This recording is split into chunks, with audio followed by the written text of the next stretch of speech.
Jésus, mon invité principal. Il a en lui le secret du mariage, mon invité principal. Nabali, tande koma nabali, ete Yesu. Nalibala na yo Yesu kosala. Nalibala na yo Yesu kosala. Yende azali mwinda libala Yende azali. Bonjour à tous, bienvenue dans Union, votre émission des couples. Nous sommes avec vous aujourd'hui pour partager sur plusieurs thèmes, plusieurs choses qui ont trait au couple, aux relations hommes et femmes. Alors, cette émission a pour objectif de renforcer l'unité et l'harmonie dans le mariage pour vous qui êtes déjà mariés, pour nous qui étions déjà mariés, mais aussi accompagner certains jeunes qui veulent entrer dans le mariage, les accompagner dans leur préparation. C'est là nos objectifs pour l'émission Union. Et comme vous le savez, Union est toujours accompagné d'un homme qui, lui, a pour objectif de nous accompagner dans nos mariages. Le pasteur Florimond Luambois que nous accueillons aujourd'hui. Bonjour et bienvenue, pasteur. Merci, merci, maman Valentine. Alors, nous signalons que pasteur Florimond Luambois, que vous connaissez déjà, l'homme de Union, il est dignitaire d'État, il est président et visionnaire du ministère chrétien international des couples, le parfait bâtisseur Parba. C'est une organisation qui accompagne les couples déjà pendant plusieurs années et qui nous accompagne aujourd'hui dans Union. Alors pour vos casquettes, pasteur Florimond, c'est là que nous vous prenons avec beaucoup de joie pour nous accompagner dans Union. Alors aujourd'hui, nous sommes en train de parler d'un autre thème qui est très important. Nous parlons des fiançailles. Alors pour vous qui nous suivez, vous êtes déjà fiancés ou vous prévoyez de vous fiancer déjà, vous allez vous asseoir et nous suivre avec beaucoup d'attention. Nous parlons des fiançailles. Quand est-ce que les fiançailles commencent? Comment est-ce que nous devons nous conduire dans les fiançailles? Comment est-ce que nous pouvons nous y prendre? Autour de toutes ces questions, nous allons traiter avec vous et avec le pasteur Florimond. Alors déjà, la première question qui vous concerne, vous êtes encadreur des couples et pour vous, les fiançailles, comment est-ce que vous pouvez les considérer à votre niveau? Merci pour la question, maman Valentine. Je crois que nous considérons les fiançailles à leur juste valeur. C'est un moment très crucial, une étape très importante qui prépare l'homme à un mariage stable, durable et heureux. Ainsi donc, nous avons décidé, nous avons estimé qu'il est bel et bien opportun d'en parler. Oui. Vraiment opportun d'en parler parce que les fiançailles sont d'une importance capitale. Oui. Elles valent vraiment leur pesant d'or dans la préparation des mariages durables, et mariages stables et mariages heureux. Et le sujet comme les fiançailles, c'est un sujet d'actualité. Donc en temps et hors temps, nous en parlerons parce que nous voulons par ce sujet, n'est-ce pas, recadrer les jeunes, mais aussi et surtout les préparer à un bon mariage. Voyez-vous, recadrer parce qu'il y a beaucoup de bévues par rapport à ça. Oui. Alors, vous savez que pendant ce temps, il y a certains concepts qui sont devenus rares dans le langage des jeunes et le langage des amoureux. On n'entend plus parler d'amis, copains, copines, amantes, amants. En tout cas, ces termes sont devenus très rares. Mais ces termes sont malheureusement remplacés par les fiançailles. Tout le monde parle fiançailles. Même sans comprendre certains. Évidemment, c'est pour cela que nous voulons en parler, n'est-ce pas? Alors, certaines personnes utilisent le terme fiançailles, comme je vais dire, par des personnes mal intentionnées. Ok? Des personnes qui font usage du mot fiançailles pour pouvoir camoufler leurs ambitions cyniques en vue de fragiliser les jeunes filles, surtout celles qui aspirent beaucoup au mariage, surtout celles dont l'âge a déjà pris de l'envol, qui rêvent du mariage, qui sont assoiffées du mariage. Alors les gens se cachent derrière ces mots fiançailles pour pouvoir assoupir leurs besoins. Même quand ils n'ont aucune intention de commencer les fiançailles, ils sont quand même là. C'est-à-dire que, vous savez, le mot fiançailles, c'est un mot, c'est une relation normale, et puis qui est universellement admise. Alors quand on parle de fiançailles, on croit qu'on dit la vérité. Oui. Donc il y a des gens qui se cachent derrière ces mots-là. Où on est couvert par quelque chose d'officiel que tout le monde peut accepter. Voilà, alors on se cache derrière ces mots fiançailles-là pour accomplir certaines ambitions qui ne sont pas bonnes. Alors voilà pourquoi nous allons et nous devons en parler. Les fiançailles aujourd'hui devenues termes courants ou pratiques courantes. Tout le monde pense que c'est important de parler des fiançailles parce que là c'est un peu permis, là les parents peuvent prendre avec beaucoup d'importance, l'église ne va pas nous inquiéter. Exact. Nous devons parler des fiançailles même quand ce sont des copinages, même quand c'est une amitié, exact. On se cache derrière les fiançailles. Alors exact. Vous, à votre niveau, pasteur, comment est-ce que vous définissez les fiançailles? Écoutez, nous sommes dans un enseignement, je vais essayer de définir les fiançailles sous 3 dimensions. La première définition que je peux vous donner dans cette émission, c'est que les fiançailles sont un projet ou une promesse officielle, je souligne officielle, une promesse officielle de mariage entre 2 prétendants, et précisément l'homme et la femme, ou si vous voulez 2 personnes de sexe opposé. Parce que maintenant nous sommes dans un monde où tout est permis. Hein? Des filles peuvent s'annoncer comme fiancées. Tu vois? Donc ici, les fiançailles, ça concerne 2 personnes de sexe opposé. N'est-ce pas? La Bible à ce sujet dit ceci. C'est pourquoi l'homme quittera son père et sa mère et s'attachera. Tu vois que ces verbes sont conjugués au futur.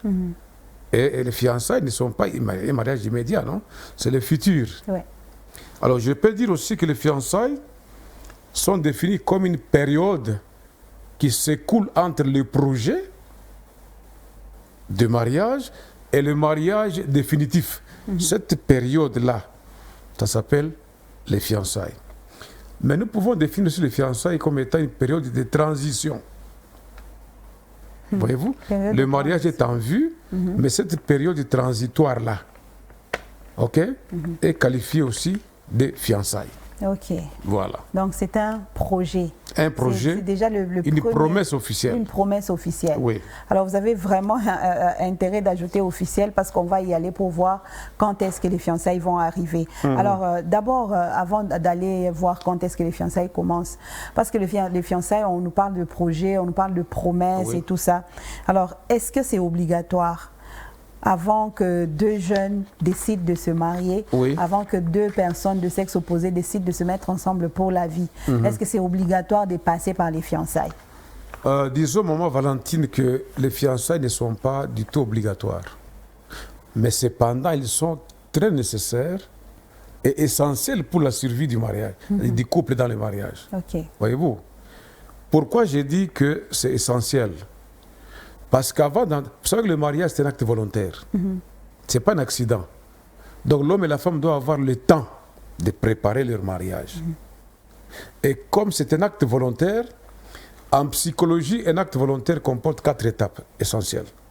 La première étape, c'est la conception ou l'inhibition. Voyez-vous? C'est-à-dire que le jeune homme a vu la fille a vu le jeune homme. Il y a une conception d'idée sur la personne. Deuxième étape, c'est, comment je vais dire, la délibération. Les jeunes hommes voient la fille voit les garçons, etc. Les 2 vont délibérer. C'est surtout d'abord l'homme qui a vu la fille qui va délibérer. La fille aussi va délibérer. Après la délibération vient la décision. C'est-à-dire, on accepte oui ou non des cheminer. Des cheminer. Alors la dernière étape, c'est la 4e étape qui consiste dans la décision finale. J'ai conçu, j'ai délibéré, j'ai décidé et maintenant j'applique. C'est là que maintenant l'homme et la femme décident d'entrer dans les fiançailles. Au préalable, ils réfléchissent et un acte volontaire exige que les 2 prennent une décision assez importante et assez cruciale pour leur vie. Alors, ça doit se faire de commun accord Des entre communs l'homme accords. et la femme. Mais en fait, chacun décide de son côté. Ce n'est pas qu'on se met encore pour dire décidons, non. L'un l'autre en son temps et en lui-même voit la faisabilité des poursuites ou d'arrêt. Ah. Alors, il y a à boire et à manger dans les fiançailles. On se rappelle que c'est de cela qu'on parle dans Union aujourd'hui. Aujourd'hui, on sait que les fiançailles sont devenues un processus par lequel plusieurs jeunes veulent passer. Tout le monde veut se dire que je suis fiancé. Tout le monde veut faire comprendre au monde que nous sommes fiancés. Nous avons commencé les fiançailles, mais sans comprendre quels sont les objectifs à poursuivre. Quel est le concept lui-même, il veut dire quoi? Dans quoi je suis en train de m'engager? Alors, c'est comme ça qu'aujourd'hui, nous sommes vraiment motivés à en parler. Alors là, c'était pour savoir si c'est obligatoire ou pas, mais chacun prend la décision de son côté, tel que vous l'avez Mais dit. c'est très nécessaire. Très important que chacun décide de son côté et vienne dire à l'autre. Ouais. Alors là, on peut dire que les fiançailles ont commencé. Est-ce qu'il y a des objectifs que les fiancés se donnent? Donc à partir de maintenant, on est fiancés, oui. Mais est-ce qu'ils doivent se mettre ensemble pour tracer des objectifs? Et ça poursuit quoi exactement les Je fiançailles? voudrais rectifier quelque chose dans ce que vous avez dit. Les fiançailles ne commencent pas parce qu'on s'est dit que tu n'as quoi ben fiancé. Non. Alors, on va y arriver, papa. Hein. On va y arriver pour savoir quand est-ce que les fiançailles commencent. Exact. Mais je voulais d'abord savoir, est-ce Le qu'on but. se donne des objectifs, un but à poursuivre? Ou est-ce que le but, c'est seulement, il faut qu'on se marie? Non. Les fiançailles ont un seul et unique objectif. En fait, l'objectif fiançailles, c'est quoi? On donne à l'un et à l'autre l'opportunité de connaître celui ou celle à qui on veut se marier. Connaître ici, dans le sens d'apprécier la personnalité. Quand je dis connaître, il faut faire attention, parce qu'il y a connaître et Il y a connaître. connaître et connaître, ouais. Alors quand je dis on donne l'opportunité à la fille et au garçon, je ne peux pas dire toujours fille et garçon, parce qu'il y a des filles aussi qui sont dans les fiançailles. Ouais. Donc on donne l'opportunité aux deux prétendants au mariage, ok, de se connaître, c'est-à-dire s'apprécier mutuellement Apprendre, par rapport à leur personnalité, en vue de conclure si finalement, oui ou non, ils peuvent aller jusqu'au mariage. Ah, c'est un temps alors crucial. Un temps d'étude, un temps de conception, pour voir la personne avec laquelle je vais m'engager dans le mariage. Est-ce que la personne indiquée? Est-ce que la personne qu'il me faut? Voyez-vous? Le fiancé, c'est pas obligé. Comment? Le fiancé ne donne pas forcément les droits au mariage. C'est une étape, une période qu'on donne à l'un à l'autre, comme on dit en Swahili, kufundana. Ah, Fiança ni wakati ya kujifunza mifano ya mmoja na mwingine. Jua kuona suivant le mifano ile. Est-ce que tunaweza kufika kundoa au hapana? alors là, on peut se dire que c'est obligatoire. Non. Bon, ce n'est pas obligatoire, mais c'est souhaitable. C'est souhaitable. C'est essentiel. Hein? Et Alors, moi, parce qu'il y a- j'encourage parce qu'il y les a- gens à passer par... Parce qu'il y a des gens qui se rencontrent, par exemple, Maman, il y a des gens qui se rencontrent le matin, sur le soir, ils se marient. Internet. Ah, Par exemple, ils vivent leur fiançailles à distance. ils ne vivent pas les fiançailles. On va appeler ça, Appelez ça autrement. leur relation. C'est une là, relation d'avant le d'amitié. mariage. Hein? Mais ils se disent fiancés, mais sur Internet. Et le jour où ils se rencontrent, c'est pour le mariage. Bon, des gens comme ça, par exemple. Hein? Vous savez, ce sont des méthodes très, très dangereuses. Sur l'Internet, vous ne pouvez pas savoir qui est l'autre avec qui vous parlez. C'est du mensonge, c'est de l'hypocrisie. Hein? C'est de la poudre aux yeux que les gens se jettent. D'abord, sur Internet, comment tu vas savoir que ce monsieur est intelligent ou pas? Ce monsieur est aveugle, il est handicapé ou pas? Kwa Internet, hautayua kintu. Fiançailles iko muzuri, munaonana, munajifunza mumilie yenu mwiko, muna mafamii, barafiki banini, munajifunza juu ya kujuana. Na amutajuanaka à 100%, c'est faux, mais c'est pour juste avoir une idée sur la C'est que personnalité. et l'autre, oui. Kuangalia ko muntu huyu eko je. Autamuyua, parce que les mariés eux-mêmes ne se connaissent pas. Alors, que dire de ceux qui disent que le fiançailles, c'est juste un temps d'hypocrisie? Bien Dans orienté. une certaine mesure, hein, les fiançailles ne sont pas un temps d'hypocrisie, mais dans une certaine mesure, ce sont les fiancés là qui ne veulent pas s'ouvrir. Alors, qui pour conserver la chance de se marier, doivent développer une certaine hypocrisie. Hein? Parce que c'est comme une période de campagne. Oui. On veut aller au mariage, il faut faire la convaincre. campagne, il faut convaincre l'autre. En tout cas, Et par moment, ce qu'on donne comme impression, n'est pas comme toujours apparence, vrai. c'est pas toujours vrai. C'est là qu'on parle de l'hypocrisie. Mais les fiançailles elles-mêmes,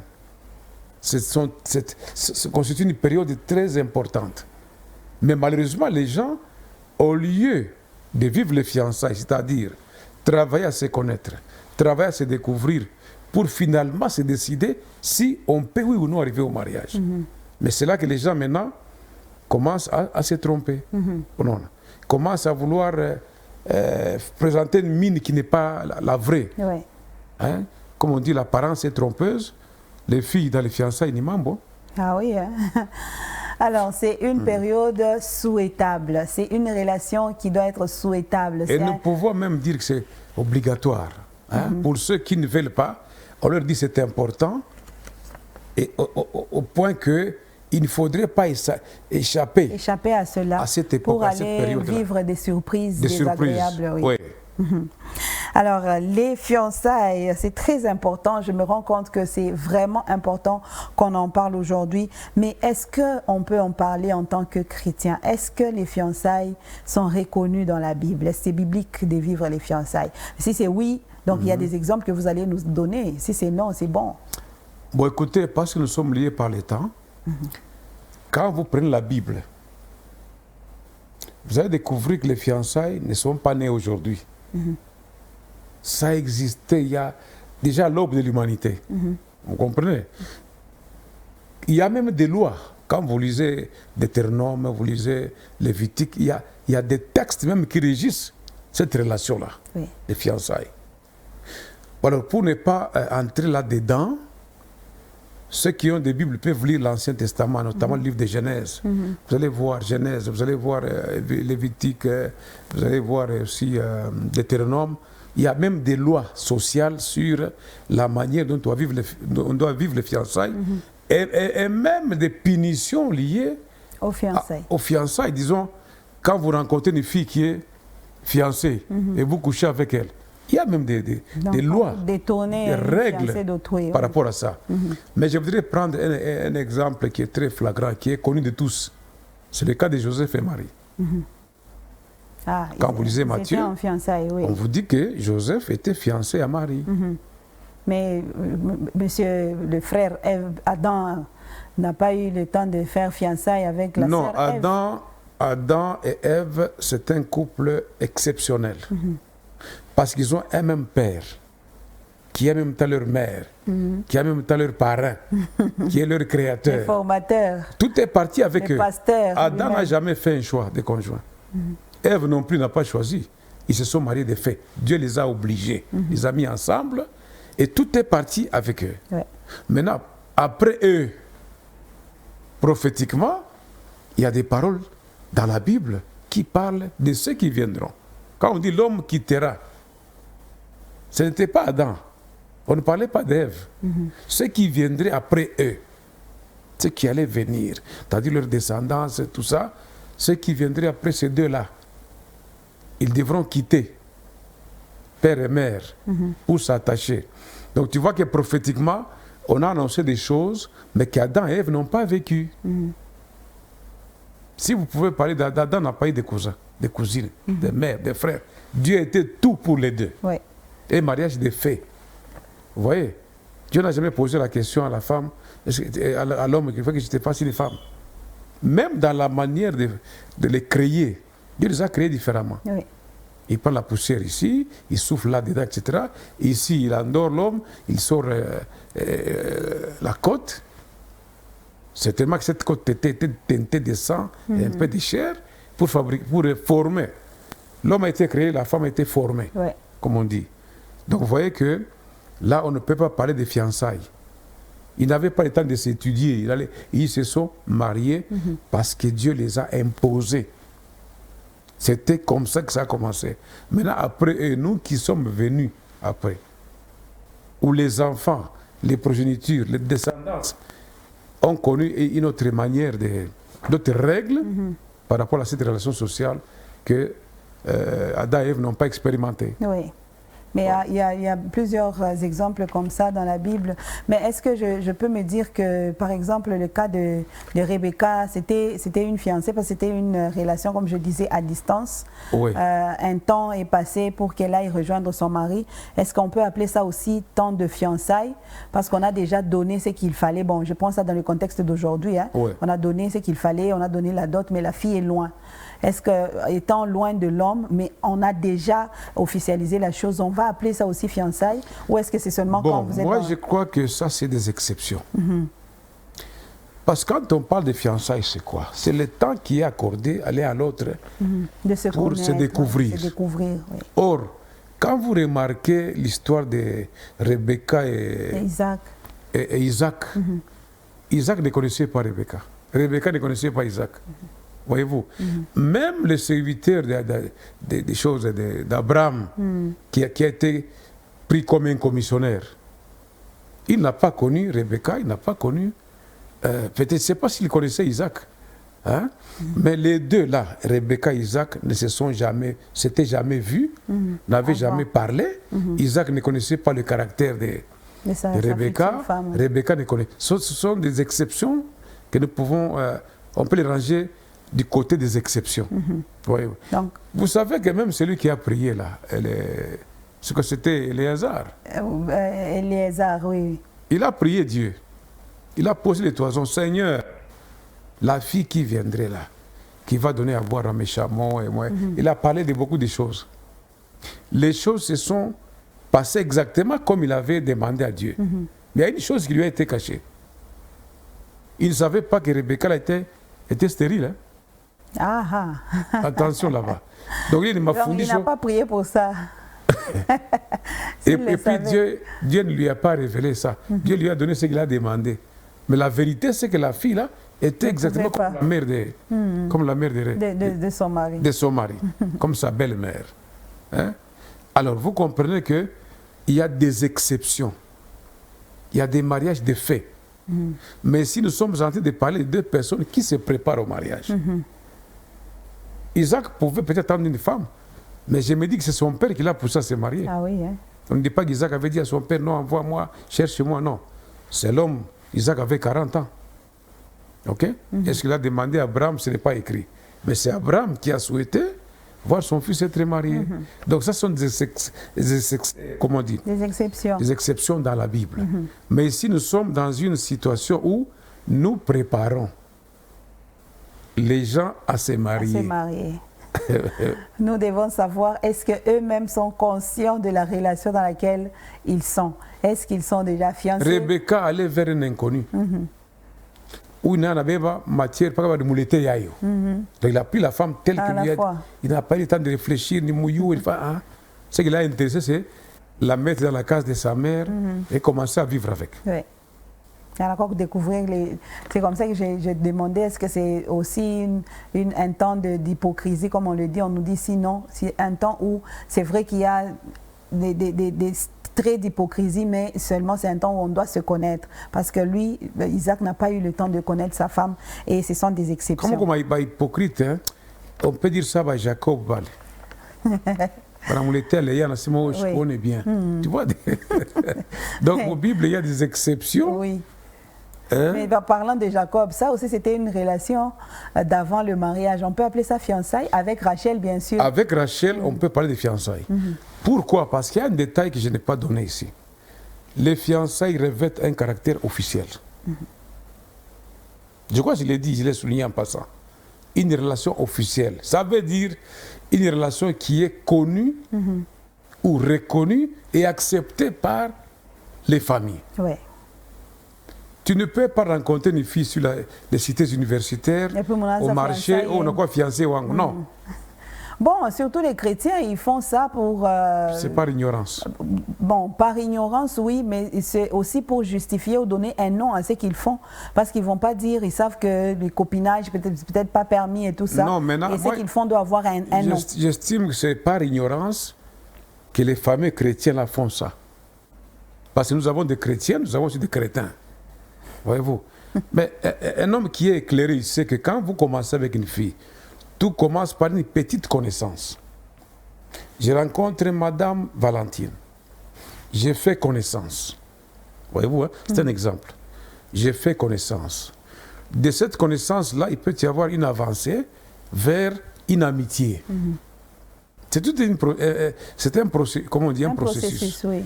Donc on va vers de la connaissance, vers une petite amitié.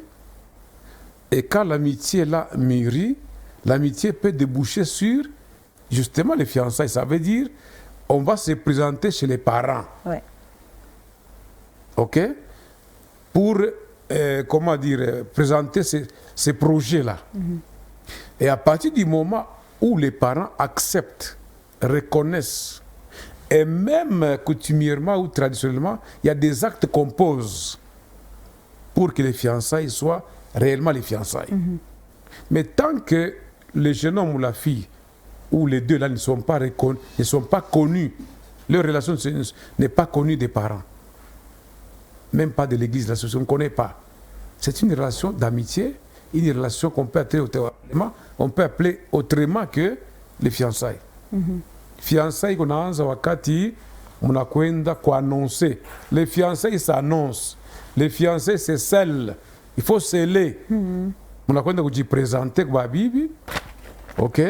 Banaita bibi, munayuana, munaichikana, banaitika. OK? Alors maintenant, il y a des aspects culturels. Ouais. Il y en a qui, pour sceller les fiançailles, vont faire porter un anneau, une alliance, hein, à la fille. Ça se fait en public. Hein. Oui. Il y en a pour qui, comme chez nous ici, il faut prédoter. On se présente, on a funga mulango. C'est que mulango liko waji, ou les filles liko abantu bote. Mais mina mukamachia. Donc mina appelle qui funga mulango. Donc c'est pour empêcher aux autres d'aller là-bas et commencer à créer notre relation. Oh. À ce moment-là, on dit bien confiance. Oui. Il y a un processus officiel, il y a fiançailles vers le mariage. Mais il y a quoi marier? OK. Alors, là, vous avez vraiment répondu à cette question qui voulait suivre de quand est-ce que les fiançailles commencent. Je vais quand même marteler sur cela. Mais parce que pour cette première partie de fiançailles, nous sommes vraiment arrivés à la fin. Dans quelques minutes seulement, vous allez nous dire, avant qu'on revienne vraiment dans la deuxième partie pour aller marteler sur ce point de quand est-ce que les fiançailles commencent, vous allez nous dire d'abord en général sur le point des objectifs c'est quoi les fiançailles et tout ça, qu'est-ce qu'on peut retenir des fiançailles en général, du début jusqu'à ce qu'on est arrivé à ce point-ci où les fiançailles doivent être officielles. Qu'est-ce qu'on sort avec aujourd'hui? Alors, qu'est-ce qu'on peut retenir? En résumé, les fiançailles ne sont qu'une promesse ou un projet officiel de mariage. À ne pas confondre avec les concubinages, qui est une relation libre qui n'a pas d'engagement. À ne pas confondre avec le mariage académique. Tu sais si vous comprenez? Et à Katovanda, ça c'est le concubinage. À ne pas confondre avec un mariage provisoire. Provisoire? Oui, il y en a qui disent, bon, en attendant, bon, tout vivre et tout. En attendant, tout du fiançailles. Non, non. Attendant le mariage, donc c'est une période d'avant les fiançailles. C'est juste un projet. Alors ce projet devient fiançailles que lorsque les parents sont saisis et ils ont avalisé le projet banaïtika du fiançailles Nanza. Et là, un geste est posé pour montrer, pour marquer le début des fiançailles. Qui font un mulango, ça dépend de ma culture. Ça dépend de ma culture et avant tout. Pour marquer que tu n'as pas fiancé. Fiancé na fiancé juu unasema kukinywa hapana. Inakuwa fiancé kama inajulikana na bazazi kama banaitika, alors à ce moment-là la relation est officielle elle est scellée et ça commence par là. Merci beaucoup, pasteur. Merci. C'est en tout cas par là que nous allons mettre un point à cette première partie. J'insiste, c'est pour que vous ayez le goût à la chose et que vous veniez encore nous suivre prochainement pour continuer avec ce thème, les fiançailles. Quelles sont vos motivations quand vous allez dans les fiançailles? Quand est-ce que les fiançailles commencent? Est-ce que les fiançailles sont, ces fiançailles-là sont vraiment fiançailles? Nous allons y revenir pour la deuxième partie, mais en attendant, comprenez que les fiançailles ne sont que une période de promesse, une période où on se prépare à entrer dans les mariages, mais ça doit être officiel. C'est ce que nous retenons aujourd'hui. Merci beaucoup, pasteur. Pour cette lumière que vous avez apportée. Nous vous rappelons que le pasteur Florimond Luamba, qui nous a accompagnés aujourd'hui, est dignitaire d'État, président et visionnaire du ministère chrétien international des couples, appelé Parfait Bâtisseur Parba. Il accompagne beaucoup de couples. Si vous avez des questions à poser, le numéro qui affiche au bas de l'écran, vous pouvez toujours l'utiliser pour nous écrire, nous poser des questions et lui viendra répondre pour le numéro prochain.